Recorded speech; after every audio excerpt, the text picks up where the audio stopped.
I don't know, looking eyes or something like that.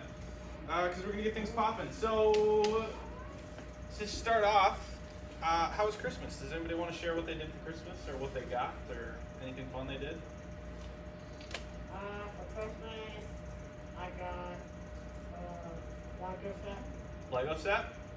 Cool. Anything like special kind, like Batman or Star Wars. Star Wars? Sweet. That's a solid one. Any, who else? James. I had like a Zoom call with my dad's side of the family, and I got some new, like I got the new, not the new, but like the older Batman Arkham games. And Okay. around like Christmas specifically, I started rebuilding all my Lego stores. Nice. May, did you have your hand up earlier? Oh yeah, I went to my grandparents' house for Christmas. Cool. And I got it Urban Outfitters. Nice. I know that you hate that store, so that's kind of a bummer.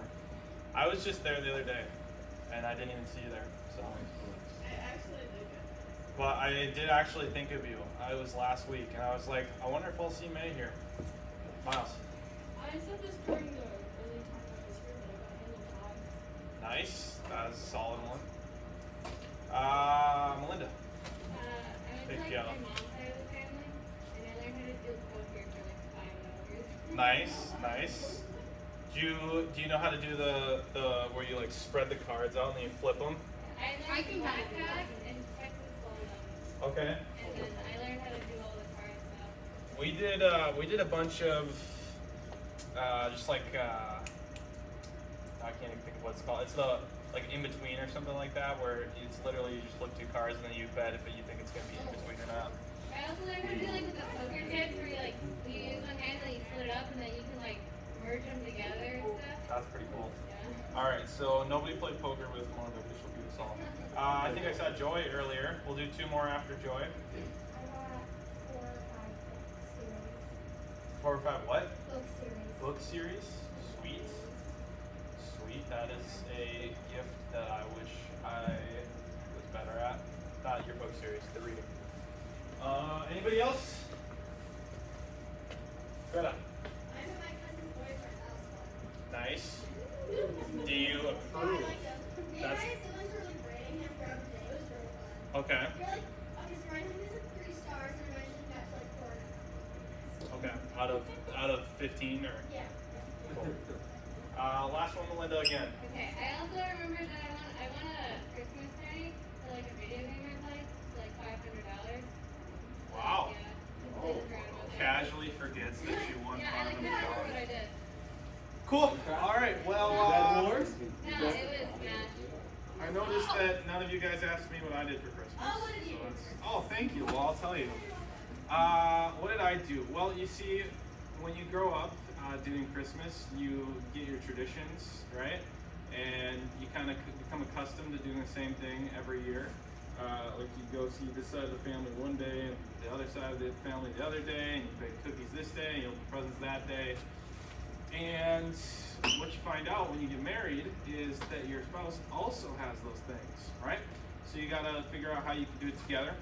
And it's what we decided to do this year was try and see as much of each of our families as we could, which means a lot of driving, which wouldn't have been a big deal other than winter decided until the very day that we started our Christmas plans to start snowing. Like literally the day before we had to start driving, it was like 40 degrees out and I was playing basketball in a t-shirt and shorts. And then the day that I have to drive out to Waconia, where Lucy's parents live, was the blizzard, like the day before Christmas Eve. So it took me, so Lucy went out in the morning, and I had to work, so I went out in the afternoon. It took me 2.5 hours to get from my house in Bloomington to their house 30 miles away in Waconia.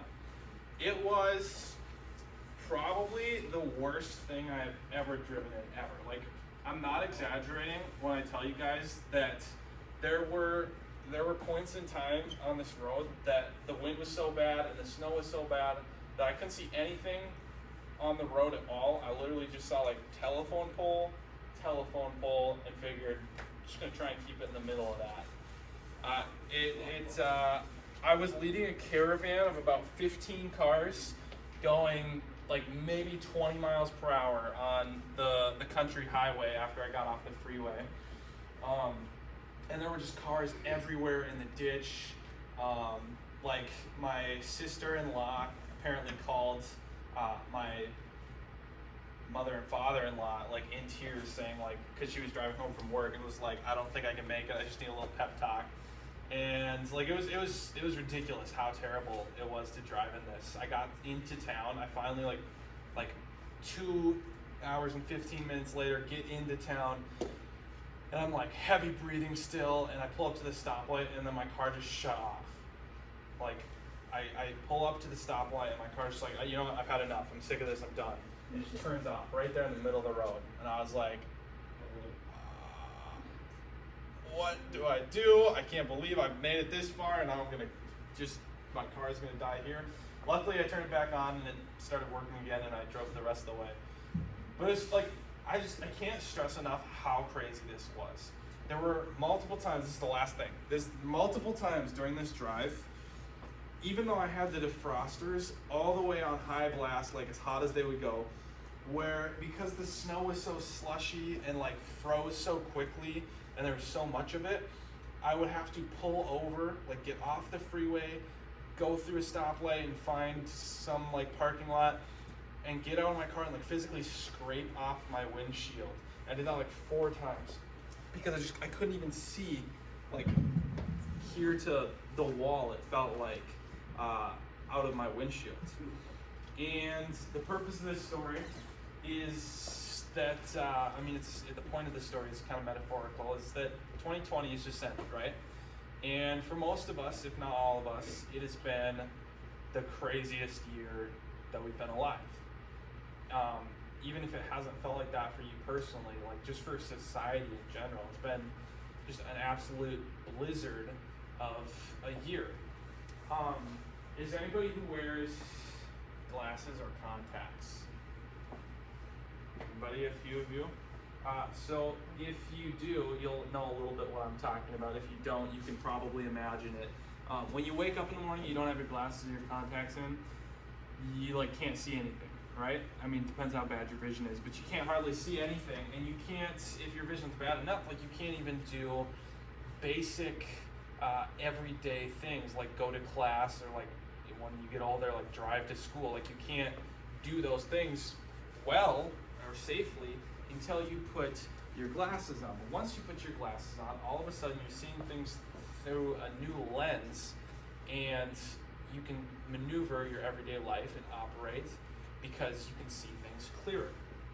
Now God has given us a lens, a similar lens to view life through. As you probably guessed by the title, the name of that lens is year. Oh, no, I'm just kidding. It's wisdom. It's wisdom. Now, wisdom is like when I pull over and clear off the windshield. All of a sudden, everything goes from being foggy and hazy, and I can't hardly see in front of my face, to I can see things clearer and navigate them more safely to get the best outcome. Now, wisdom, what do we picture when we think of wisdom? If if you're like me, you probably go to different characters, right? You think of Rafiki with Mufasa, and there's the little, I don't know what is that juice, but spreads it all over his face. Might think of Gandalf. I haven't seen these movies much personally, but I feel like Gandalf, everybody attributes to being a wise figure. He's got the beard. Another big one, Yoda. Big figure of, not physically big, but figure of wisdom. Last one, I'm curious to see how many of you guys know this one. Okay.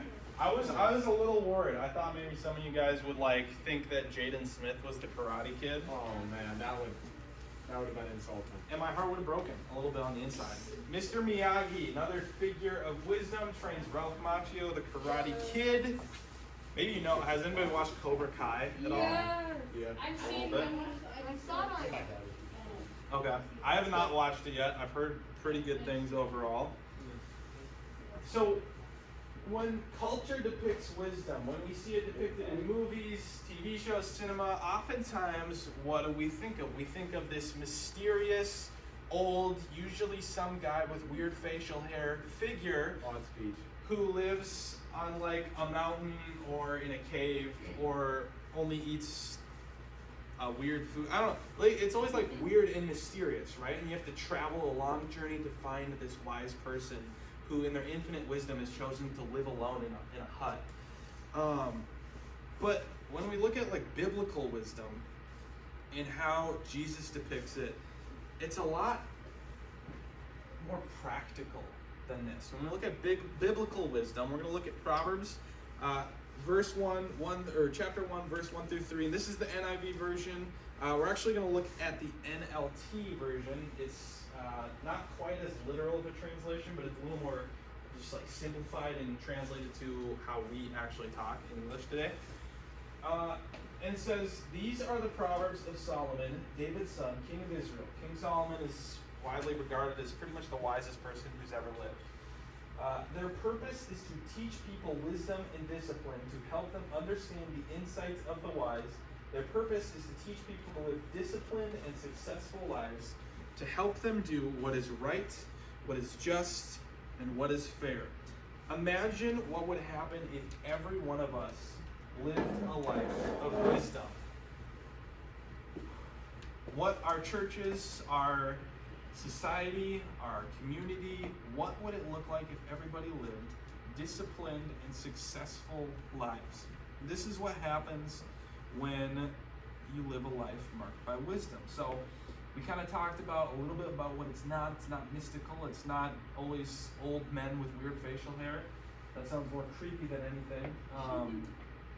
But what is it? What is wisdom?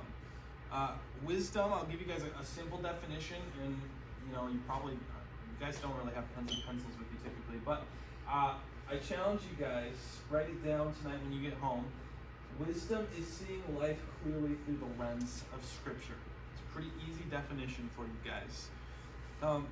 Wisdom is woven into the fabric of creation. It's given by God, and it's just weaved into how the world works. And it has to do with cause and effect. When I do action A, if it's wise, the results are generally good. If it's not wise, the results are generally bad. There's a cause and effect, and it has to do with morality. We're going to look at a passage again in Proverbs. We're going to be in Proverbs pretty much the whole night. Proverbs is one of my favorite books. The reason for that is I'm a pretty simple guy. Proverbs is really just, for the most part, straightforward and practical. Now there's sayings to ponder, and there's like idioms and expressions and all of that. Like, it's not all just like super blunt, but for the most part, it's pretty easy for us to read. Now, honestly, I kind of get it when people have a difficult time getting into the habit of reading their Bible, because the Bible was written thousands of years ago for a different group of people in a different context with a different culture and things going on in society in different languages. So even though it's relevant to us today, and just as relevant as it's ever been, it is difficult sometimes in some passages to get into and understand what it's trying to say.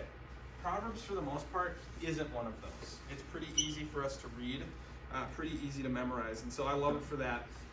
Would somebody read this passage for us? May, thank you.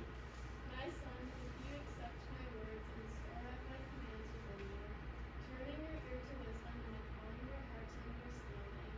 Indeed, if you call out for insight and cry aloud for understanding, and if you look for it as for silver and search for it as for hidden treasure, then you will understand the fear of the Lord and find the knowledge of God. For the Lord gives wisdom; from his mouth comes knowledge and understanding. All right, you nailed it. Everybody give one clap for May. You did a good job. So from this passage, talks all about wisdom, and it's a father talking to his son. We are going to look at, I'm going to give you guys 5 important truths that I want you to understand about wisdom so that we can learn more about what it is, how it works, and how we can apply it to our lives. The first one, pretty simple. Wisdom comes from God, right? In verse 6 it says straight up, the Lord grants wisdom. Wisdom comes from God. It's his idea, and as I said earlier, he's woven it into the fabric of just how the world works. When you do wise actions, there are rewards and benefits. When you do foolish actions, there are consequences. Now, that might not always come as we picture it, right? But they come, whether it's consequences or the benefits. Now, you might be thinking, what about wisdom from people who aren't Christian? Right? People who aren't Christian in movies and TV or just life in general have wisdom to offer. Typically, it's one of two things. If it's somebody that's not speaking from a biblical perspective, either the wisdom is misleading and wrong, and even though it might seem nice, it will probably mislead you. The idea that not everything that glitters is gold. Or number two, it's wisdom from God that whether they realize it or not, they've tapped into something that God has created. Wisdom can be passed to other people who aren't Christian, right? But it's still God's creation. Wisdom comes from God. Number two, wisdom is not the same as knowledge. Knowledge, can anybody describe the difference between the two? Greta.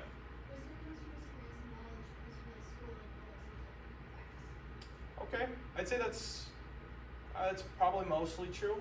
I don't disagree with it. It's not exactly what I was looking for. But anybody else, Jake? I feel like wisdom is like the ability to make the right decision, and knowledge is like a noun. It's like knowing something. It's like, I don't know. So I'd say I'd take a mixture of what you both said. I think you both hit an aspect of it. If we were to simply define that, I'd say knowledge is what you know, right? I know if I take my hand and put it on a burning hot stovetop, that's going to hurt. I know that it's going to burn and it's going to be bad for me. However, what I do with that knowledge is up to me. I could still, with that knowledge, choose to put my hand on the stovetop, or I could not. Wisdom is that application of knowledge. Because I know that it would be bad for me, my wisdom says I'm not going to do it. That's a really simplified example. But wisdom is what you do with your knowledge. It comes from experience. It's the ability to make a decision. It's it's similar to why people can go to school for 10 years and get their doctorate and live a mediocre, successful life, and somebody else can drop out of college but end up becoming this billionaire who is super successful in all of their endeavors, right? It's because it's not just about what you know, it's about what you do with that knowledge. Number three, wisdom is very practical. Again, wisdom is not some sort of mystical force. We're not thinking Yoda or Doctor Strange. Wisdom is practical. I'm going to look at a few different Proverbs. Proverbs 20:19. It just says, a gossip betrays a confidence, so avoid anyone who talks too much. What does that mean? Anybody got a guess? Yes, I sure could. A gossip betrays confidence, so avoid anyone who talks too much. Miles. I kind of have an idea, would it have something to do with rumors, you think something is true, it's not true? So, rumors. Let's say you go to school tomorrow and you're getting lunch with little Jimmy, and you recognize that whenever you hang out with little Jimmy, Jimmy always talks crap about all your other friends behind their back. He's always spilling the tea. He's always like, did you hear about Jessica? What she did in math class? Did you hear that Tony is hooking up with Stacy? Did you hear blah, blah, blah, blah, blah? If what was his name, Jimmy? If Jimmy is always spreading rumors about other people behind their back, you could see this verse and realize, even if he says he never would, Jimmy there's a good chance, is going to spread rumors about me if I tell him secret or personal or private information. I should probably not share personal stuff that I don't want the whole school knowing with Jimmy. It's practical. 25:17, Proverbs. It says, don't visit your neighbors too often or you will wear out your welcome. What does that mean?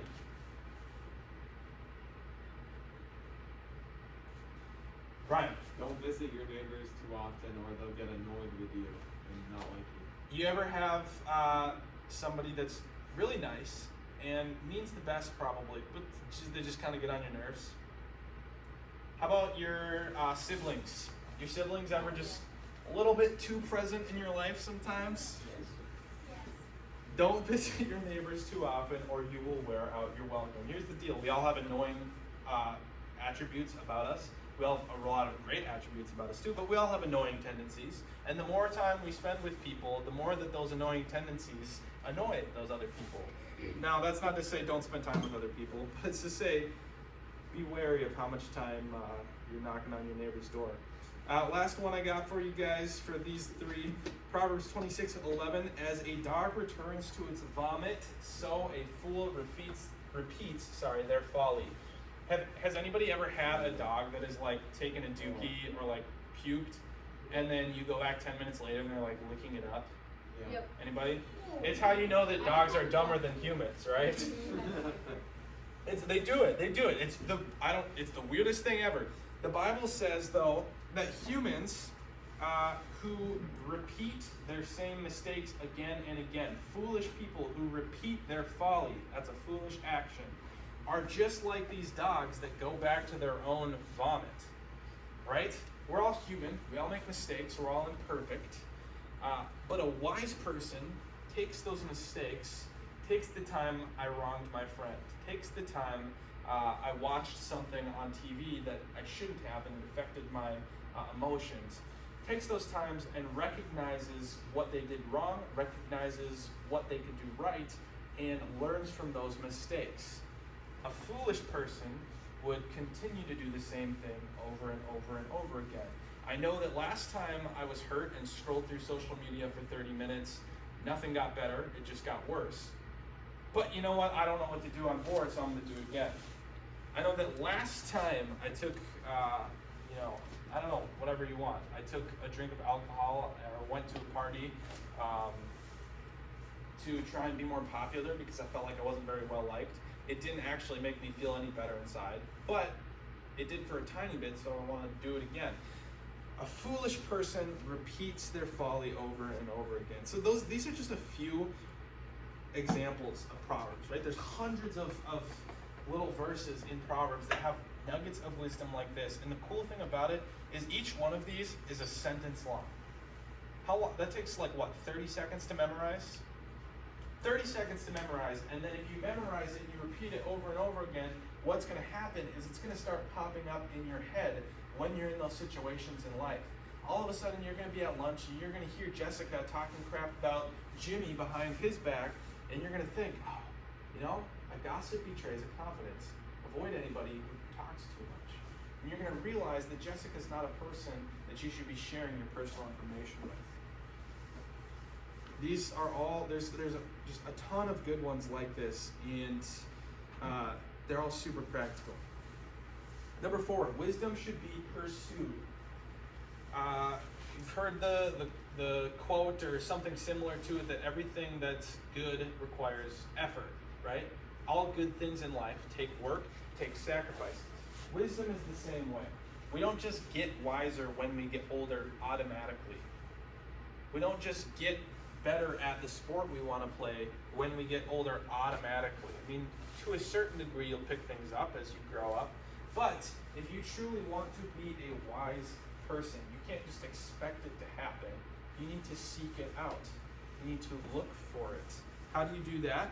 Scripture, prayer, surrounding yourself with other wise people, asking your parents, listening to sermons at church. You seek it out. Number 5, last one, wisdom has huge benefits. Proverbs 2:7-12, we're continuing the passage that we read just a minute ago. Can somebody else read this one? Ryan. He holds success in store for the upright. He is a shield to those whose walk is blameless. For he guards the course of the just and protects the way of his faithful ones. Then you will understand what is right and just and fair, every good path. For wisdom will enter your heart, and knowledge will be pleasant to your soul. Discretion will protect you, and understanding will guard you. Wisdom will save you from the ways of wicked men, from men whose words are perverse. Awesome. One clap for Ryan too. It wasn't as good as May's clap, but I don't know what that means for Ryan. I had somewhere I was going and I forgot, so let me just take another look. Thanks, I needed that. Yeah, what is he? Who's the he that they're talking about here? Miles. Wrong. Good guess though.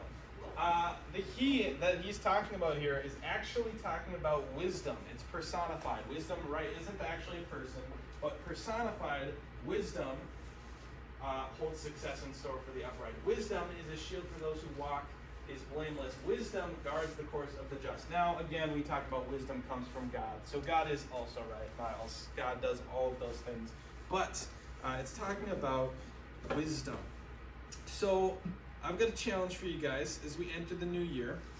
I'm not going to pretend that a new year automatically means everything will be better, but it is a chance for us to re-examine our lives, to take a checkpoint and say, what can I do to start things new?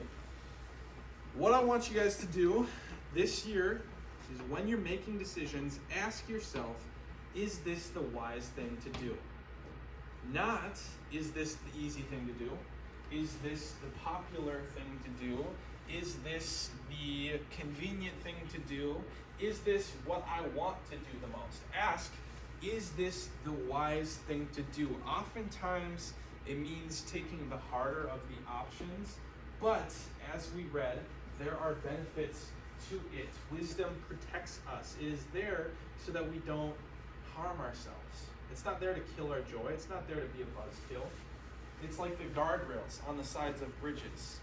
If you were to hit one with your car, might not be ideal, might not be the best day ever. But if it wasn't there, you would go off of a bridge, and that would be even worse. Wisdom is there to protect you guys. Ask yourself, is it the wise thing to do? So we're talking about Jessica and Jimmy, right? Guess what? Jessica and Jimmy ask you if you want to skip class and go to the mall with them. Jessica and Jimmy say their parents don't care. That's the names, right? Jessica and Jimmy. But you know that your mom and your dad would not be pleased. And you know that even though your grades are fine, that it wouldn't be the smartest choice for you to make. You know that you'd have to lie to your parents. You know that you'd have to lie to your teacher. You know that you could get in trouble. Now, maybe for you it's not a temptation, but possibly it is. The popular thing to do here would be to go with them, right? Jessica and Jimmy, they're really cool. They're the coolest kids in class. And they want you to come with them. But do they really care about your self-interest? Do they really care about your future? Do they really care about your goals? Or do they just want your attention?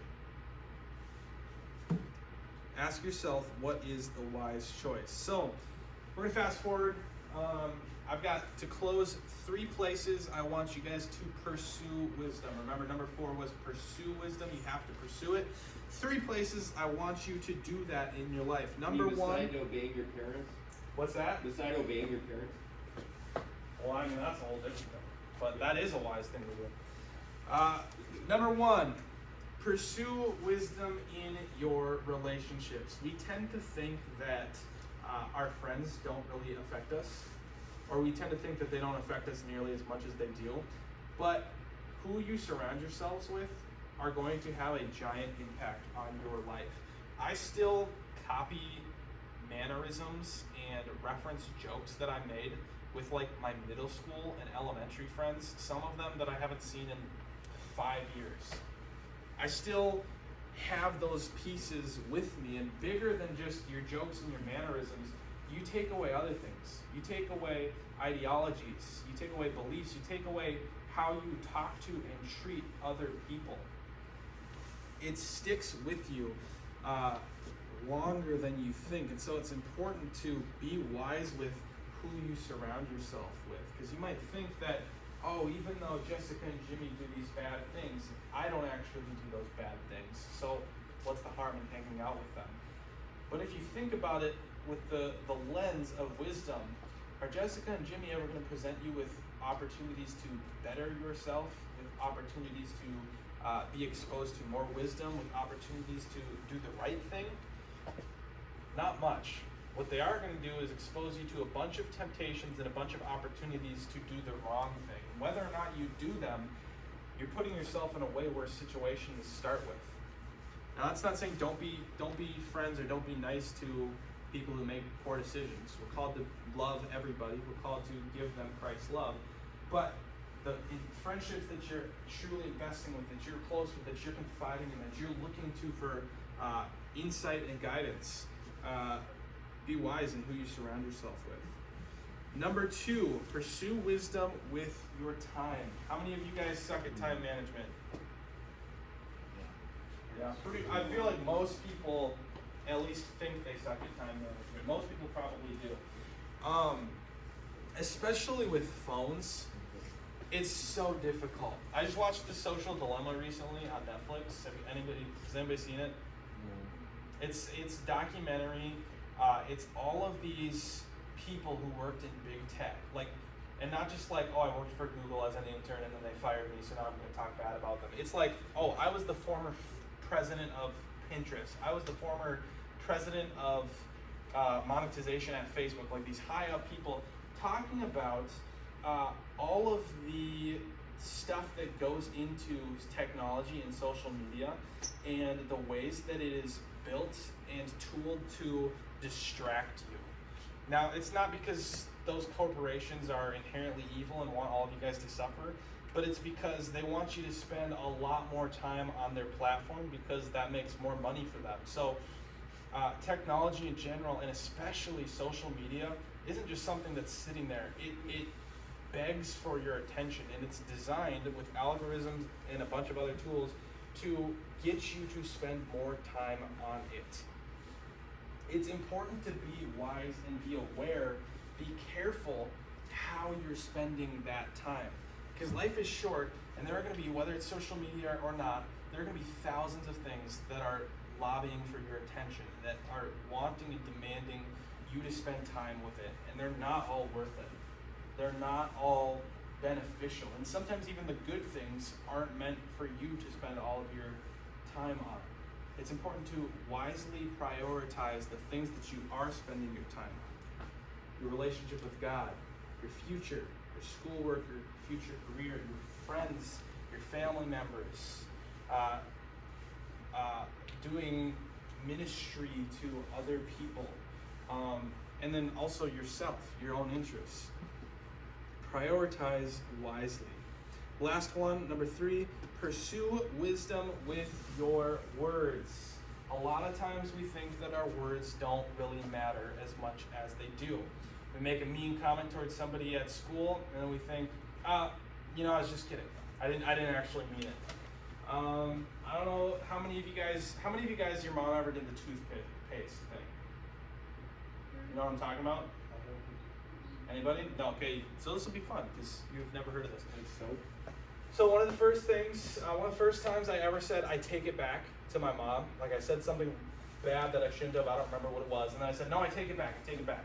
She went to the bathroom, she grabbed a toothpaste tube and squeezed it all out on a plate and said, all right, can you please try and put that back in the tube? And I was like, well, this is a really, really weird reaction. Like I said, I take it back. And she's like, no, just do it. And so I tried to put all the toothpaste I could back in the tube, and I got a little bit of it back in, but for the most part, there was a bunch of toothpaste on a plate. She said, this is the same way with your words. If you say things, you can't just take them back automatically and everything goes back to normal. Once you say it, it's out there. And it doesn't matter all the time if you were joking or not. Sometimes you never know what you say sticks with a person. You make a joke about somebody for their acne or something like that, and for you, you were just kidding. You don't really care about their acne, but for them, they think about that for months and months and maybe years. It's wild. It sticks with you. Your words are powerful. If you want an example of this, and not to talk bad about celebrities, but one of my favorite celebrities is Kanye West. All right, Kanye West is a creative genius. Makes incredible music, makes incredible fashion, sneakers, all that. Creative genius, but has soiled his reputation for so many people with all of the crazy things he says. With his dramatic episodes and his explosions at award shows and in the media and paparazzi and all that, there are a lot of people who won't look at him positively probably ever, no matter what he were to do, because of the things he says. Now, with Kanye, he also has bipolar, so some of it he probably can't help. But those words are powerful, and those words carry weight and carry meaning. And what you say, you can't just take back. So pursue wisdom with your words. Proverbs 18:21 says, "The tongue can bring death or life. Those who love to talk will reap the consequences." That's all I've got for you guys tonight. Sorry it wasn't always the most polished lesson, but hopefully